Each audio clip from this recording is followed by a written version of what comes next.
Well, hey, good morning, everyone. Welcome to the Blue Gamer Bluecast Morning Show. I'm your host, Adam Blue, 30 plus year video game enthusiast and industry analyst. And today, for August 4th, 2025, I'll run through the latest gaming news, what I've been playing, and stuff like that. Shout out, Triumphs Jim Kill X, good to see you. And if you did notice that track I was playing, it sounds like 2 Unlimited, but that's from Biometal on SNES, which I guess it was sampled their songs from that time. So that's kind of funny. I guess for me personally, thinking back again to, music and video games crossover, how much I'm into shmups so much. I like metal, and there's a lot of metal in shmups, but also the early 90s dance stuff that I kind of dig, remind me of when I was a kid with my parents, driving to the mall in the van, listening to the radio playing that early 90s dance. And they've got it here in Biometal. It's pretty crazy. Yes, the US version specifically, that was Activision's way to sort of kind of market the shmup in a different way, which is interesting because it's not like that needed to happen, but I'm actually curious about the shmups back then, just because right now we had Eartheon that just came out Thursday, and I played even some more this weekend, and then Gradius Origins comes out in 2 days. I already have it pre-ordered. I think it's already installed on my Switch 2. Yes, and I decided to get it on Switch 2. Just because that's the console I'm using right now. I can hook it up to the TV and play it portably fine. I would be disappointed, though, if I find out there was some performance issues on it. Although Gradius Origins, like the Castlevania Origins, wasn't called that. It's called Dominus Collection. Those are games I would buy multiple times anyway. Yeah, the Castlevania Advance Collection, just to have them on multiple things. Same with Eartheon. Like right now, Eartheon's on PC, but it's eventually going to be on the other platforms and on the Genesis because Eartheon was made with Genesis hardware. So when you're playing Eartheon on PC, you're actually playing an emulated version, which is pretty neat because it has like its own menu system. Very interesting stuff. All right, so what are we going to get into? Actually, let's do a little unboxing here. Over the weekend, I got this was something that was released, I guess, during San Diego Comic-Con, but you could order it for your home. This is the Player 2 Dulcim from the Street Fighter Jada Toys line. And the reason I got this one, and you can kind of see some cool stuff that's going on, it has a Street Fighter 2 burned body to use, for display. And it has its own stand, which that's amazing. Okay, how can I open this nicely? I like the boxes. Okay, at the bottom here. Another thing that it has, which sometimes this is a cheap way to go about it, is it comes with the Dulcim Yoga Flame mouth, hands, and the flame that didn't come with the original release. So I feel like, with the Player 2 Chun-Li, it came with the alternate face for the Player 1, but that's all that was extra. Whereas with this, I feel like I'm getting a little more for the money because I don't really care to have a purple Dulcim, however you would pronounce that. Let me see if I can easily get this guy out. Oh, I was hoping he would be fully articulated, but this is okay because he is in the pose you would expect. Wow, I can't believe they did it. So it's like translucent in some areas. That is neat because, over here, and I'll have to show it off sometime. I have a little shelf with my Street Fighter action figures, and I have some of them in like game poses and all that. Let me get out this other stuff real quick. I don't know if this is good content, but okay. I guess I'll stack it amongst my stuff here. Okay, that didn't work out. But check this out. Oh, the earrings move. So this is okay. I don't know how I'm going to show this off. This is like where that quality comes in. Let me see or is that too? Is it impossible? There we go. So It's just how detailed that head is, and the earrings are actually metal, which that is a really let's get that zoomed out. Which that's just a really neat quality improvement, I guess, for these types of figures. Hey, Talos, good to see you. Hold on. There's always that random sneeze. Okay. So the other thing is it has this. I don't know what that's for exactly. We've got this stick. Okay. When was the last time I had 2 sneezes in a single episode? Okay. There we go. So this is the stand to do the burning dude. So it'll be fun to kind of set them up like that. Also, since Talos is here, if you guys are trying to get more information about Gundam Battle Operation 2, check out his channel. Or follow him like in Discord and all that. Okay. Let's move on here. So that was again the Jada toys. I'm missing like at the San Diego Comic-Con they showed off some more figures like T-Hawk, E Honda. Was E Honda there? And it didn't look that great. But they usually nail them. And so I think I think Vega is next, but anyway. I think that's it for that. Let's move on to what I was playing over the weekend. And to start, I think Friday evening, I forget when it was. It was right before, it was right after, I planned it out perfectly. I think it was right after we worked out, like after work, we went to the gym, we got back, and then we were going to go out for a date. Now, it takes my wife time to get ready. So I was like, okay, I think I have enough time to, and I did, played through a whole run of Eartheon again. Now, this is using this new interesting technique that Eartheon has that I didn't realize the first time I played through it. When you beat it, you're given a password. And I was like, oh, that's interesting. I'm given a password. But the password is almost like a continuation. So depending on how many lives you have, you can use that password to start again. And the game has an upgrade system that when you beat the game, it will carry over with the password system. So you can carry over upgrades and lives with the password system so you can play on higher difficulties. It's a really neat idea. And so when I was doing that, I got an achievement for upgrade your ship to its maximum weapon level, upgrade your ship with maximum shields. I think there's something else I can do. Defeat the boss of stage 4 with the V-Fire. So there's all these different weapons, and so there's achievements for beating bosses with specific weapons.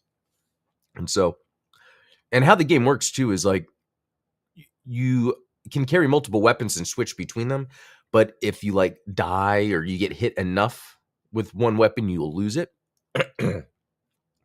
So it's almost like you want to hold on to it and not die by the time you get to a boss. And then there's the adaptation pod. This is something new I learned. If you watch my stream when I'm playing, I'm like, adaptation pod, what do I do with this? Well, if you hold on to it and beat the mission, that is then what you can then choose to upgrade something of your ship. So it's really neat. The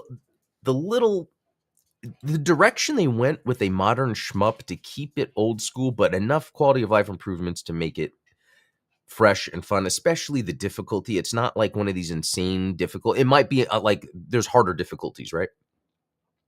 In fact, if I click in on this and we look at locked achievements, there's this hotshot mode, which is probably, wow, it's complete the game on hard difficulty. So there's, a few things that, I need to do. Let's see, tinker, upgrade your ship 100 times, for instance. That's insane. But I'll eventually get there. The game is that fun. And with the passwords, I wonder if the passwords are cross-platform. That would be insane. Anyway, so it's out on PC right now. The console versions don't come out, I think, until the end of the year, perhaps. And then I think it's next year that it's the Sega Genesis cart, specifically. Okay. So going back here real quick. Bayonetta 3. So my son wanted to use his money to buy Smash Brothers. And I've been wanting to get Bayonetta 3. They have the game voucher deal where you buy a game voucher that equals less than the cost of 2 games, and then you can choose 2 games. So he got that, and I got Bayonetta 3. Played a little bit of it. But interestingly, I didn't jump back into it at all this weekend. I love Bayonetta. I love those games. I beat the first 2.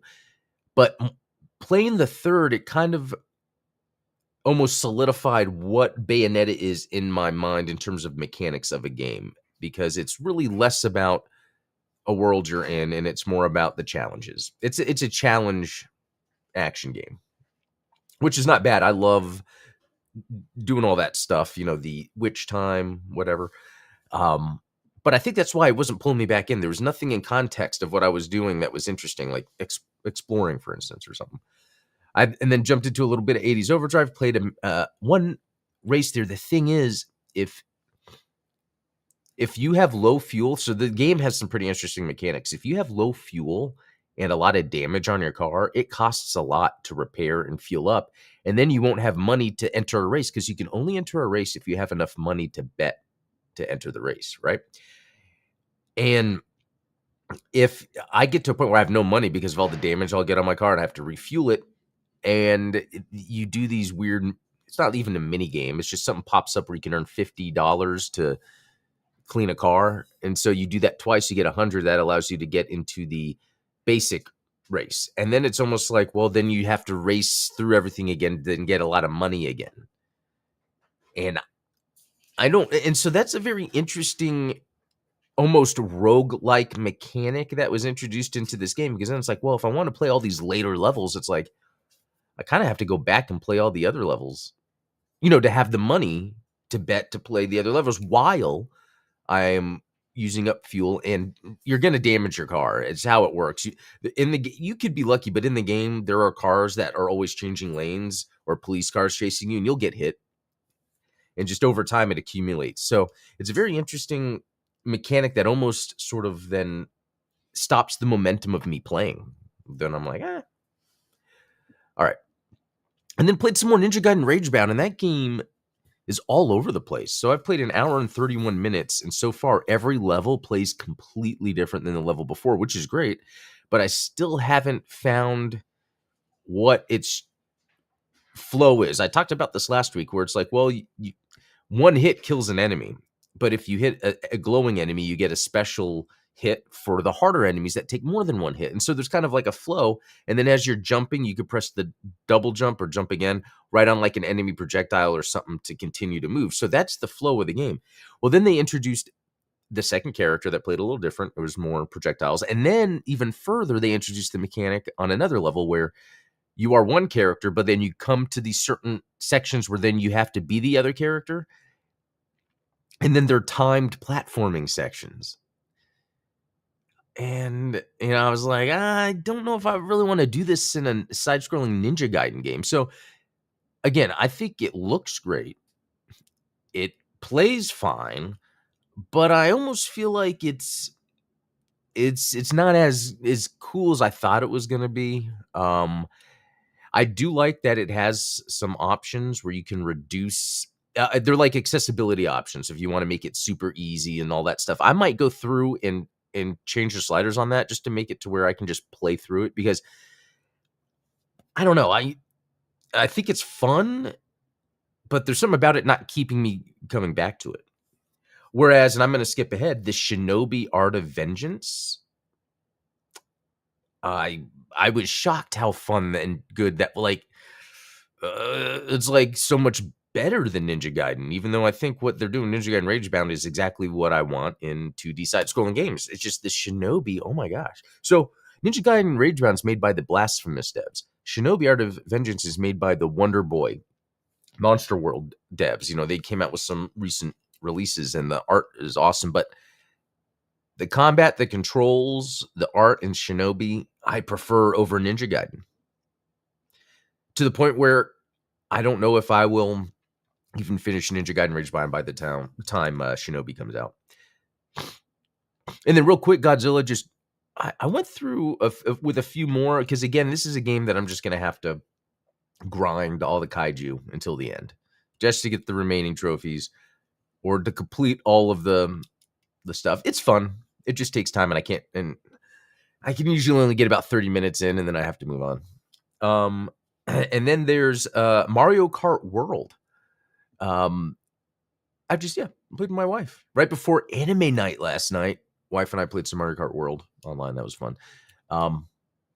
So that's all I played. I didn't really spend a lot of time with anything here. These were more of like quick pick up, play for a little bit, move on. And is that really all I played? I think, I'm pretty sure that's all I played. But for anime night, it was really fun. We watched actually Gundam Thunderbolt because my brother wasn't able to be there and he had already seen that. So he didn't really like it too much. So I didn't want to subject him to it. But I will say, as much as they found that interesting and they're interested in the sequel, Gundam Thunderbolt it's cemented that this isn't the way to get someone into Gundam. It really isn't. Even though it has really good animation, action, and fight scenes, it's a very interesting way to tell a story. So, okay, I think that's it for that. We're gonna move on. There's not too much other stuff. Let me pull this up. Nintendo reconfirms 2025 release window for Metroid Prime 4 Beyond. So they had that partner direct. What was on Thursday because I was live streaming it. Word is that there's another direct coming soon within the next 2 weeks where they're going to talk about Metroid Prime 4 and the release date, which makes sense. But I got to say, it's very interesting. I'm surprised I beat Donkey Kong Bonanza, but I spent a lot of time. Within a week, 7, 8, 9 days, it was about 23 hours across 9 days. Though I don't feel like the average person would be able to spend time like that on this. I guess in terms of if we were to calculate all the Switch 2 owners, the average amount of time a Switch 2 owner plays the Switch. I'm curious because I'll watch, for instance, last night I was watching the Player One podcast, a bunch of industry journalist veterans and more of the old school type. Really cool, but when they talk about the game, they talk about, they're like in the middle of it or near the end, and they haven't beaten it yet. And so, and that's something that it's like Donkey Kong Bonanza is huge. It's a big game.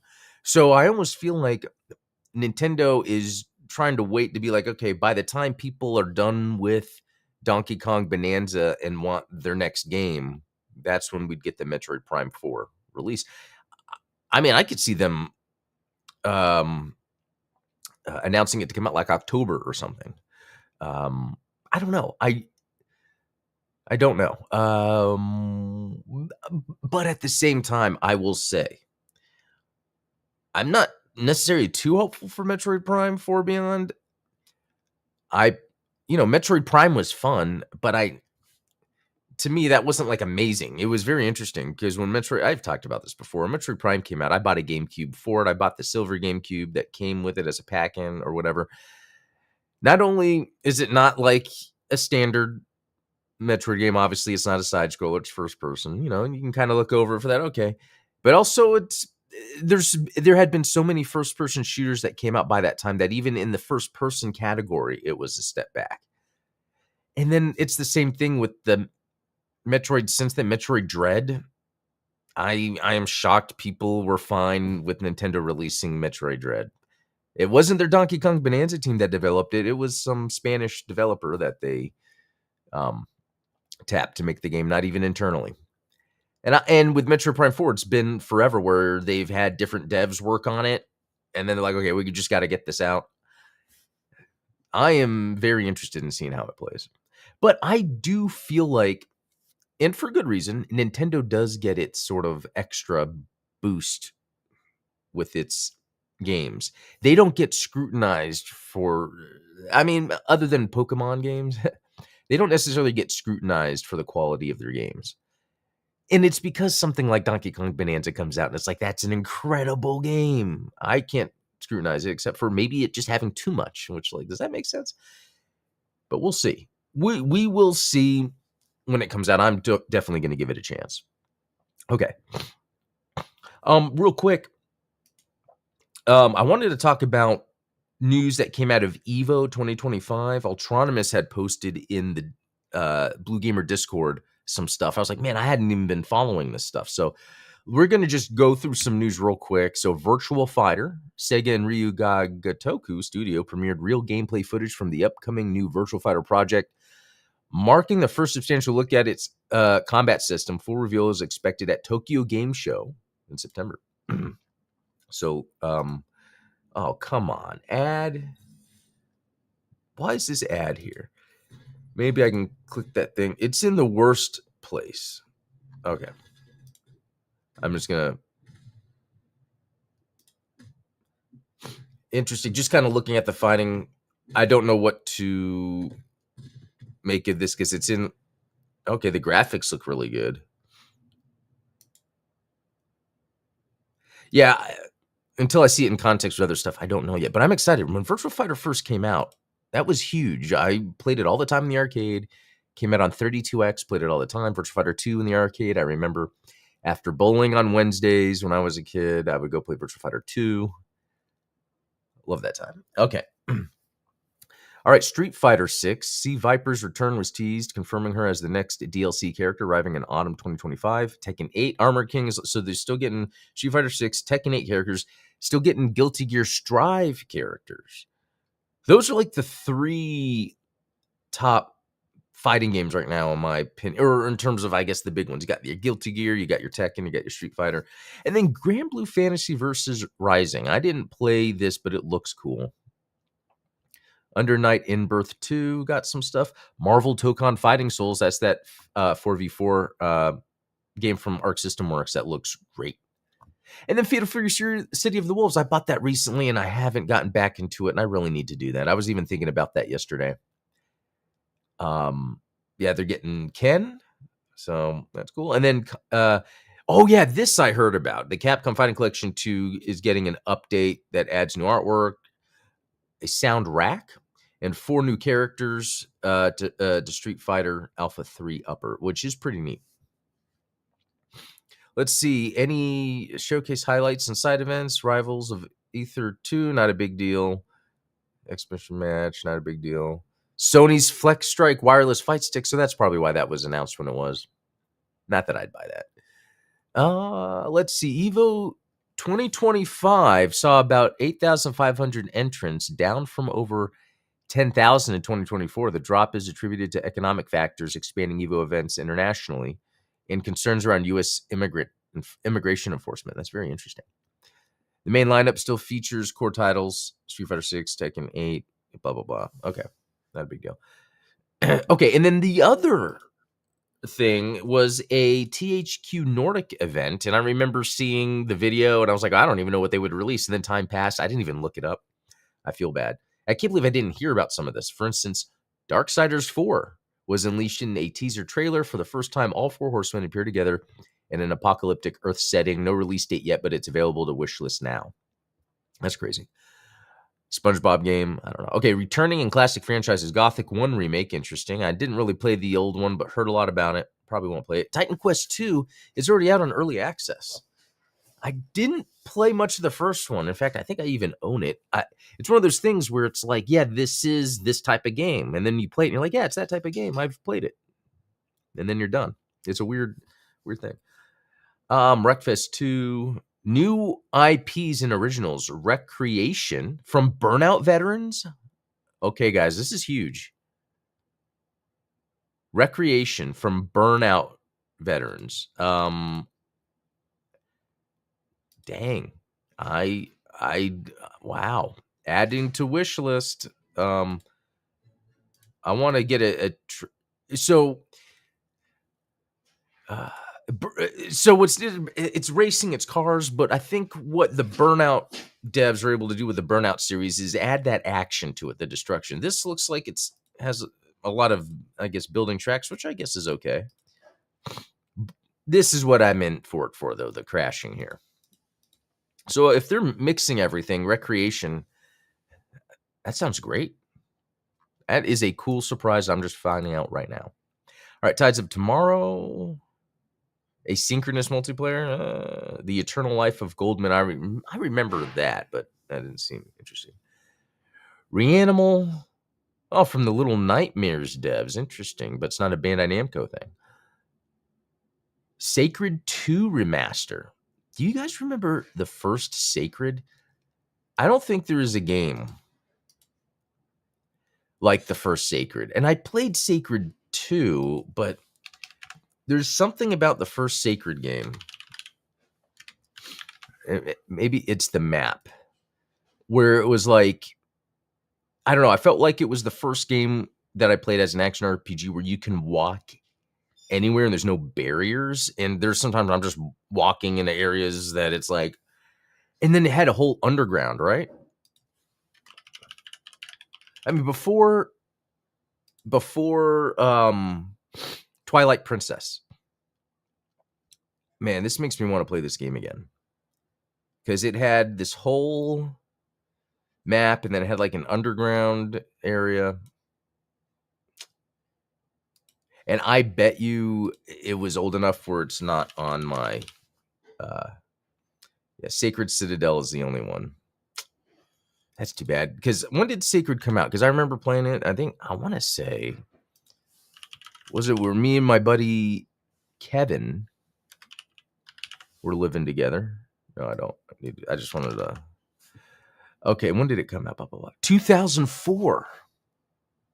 Yeah, that's about that time. A little, maybe that time. Yeah, because I'd moved out in 2002 with a friend, and then he moved out when he got married, and then I got another roommate. Yeah. Interesting. Could I play this game again? I probably could. That's only $249. Back when I had them all physical, I had huge physical PC, and I still actually have a lot of physical PC games up in the attic, but most of my stuff got thrown away, and then over time I started selling my stuff anyway. Okay, so back to this. Was that it? Blah blah blah. Quick hit summary table. I love how ChatGPT helps me with the news here. Like all the different games. I think the Darksiders 4, maybe Recreation. We'll see. It feels like I'm afraid it's going to be too open-ended for me. I kind of like structure. But Darksiders 4, that is cool. Okay, something else I want to try to do real quick. And I don't know if it's going to work. And we're going to try it for the first time. Let's see. Let me change. I bought this device. This cable device thing is supposed to allow you to it's basically a dock for the Switch, except it's a cable. I'm going to try it here on my PC live to see if it works that easy. I don't know the name of this one, Gemdo, but really I think it's one of those things where there's just one and then different companies are selling it. So if you were to search on Amazon for a Switch 2 dock cable, one thing is I'm using the Elgato Cam Link to plug it into the HDMI part that I'm going to plug into the computer here in a second. But also on it has the power, the USB-C power that you got to plug in. It doesn't come with that. So let me plug this into my computer over here. And then I happen to have a USB-C power cable here that I can plug in. Which that looks all odd because it's like hanging out there. Okay. So let's see if this works. I'm going to plug this in down here. Got to take off the protection. They don't normally say that, but I just did. All right. Got that plugged in. Okay, it's showing power.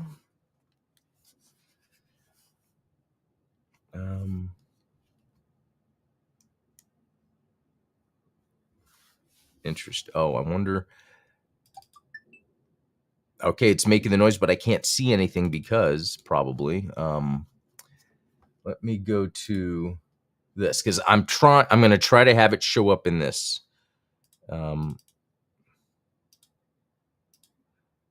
Oh yes, let's do. There we go. Ah, you know what? This is upside down because I'm using. I'll just switch it later. This is what I use when I'm doing my. Oh no! I gotta flip a whole. This is what I when I'm doing the overhead shots for my Gundam videos. Okay, so I can't use. Give me 1 second.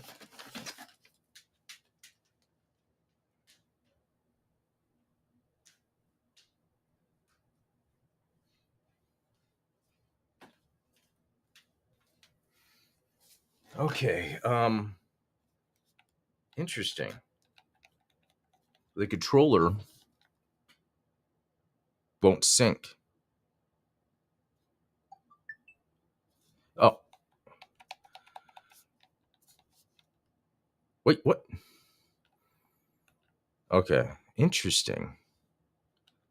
It looked like there was a little bit of delay. Now let's do this. I'm gonna do no, I do the full screen projection. The sound, I think I have to add, and I'll do that later. But this is just to kind of test this out.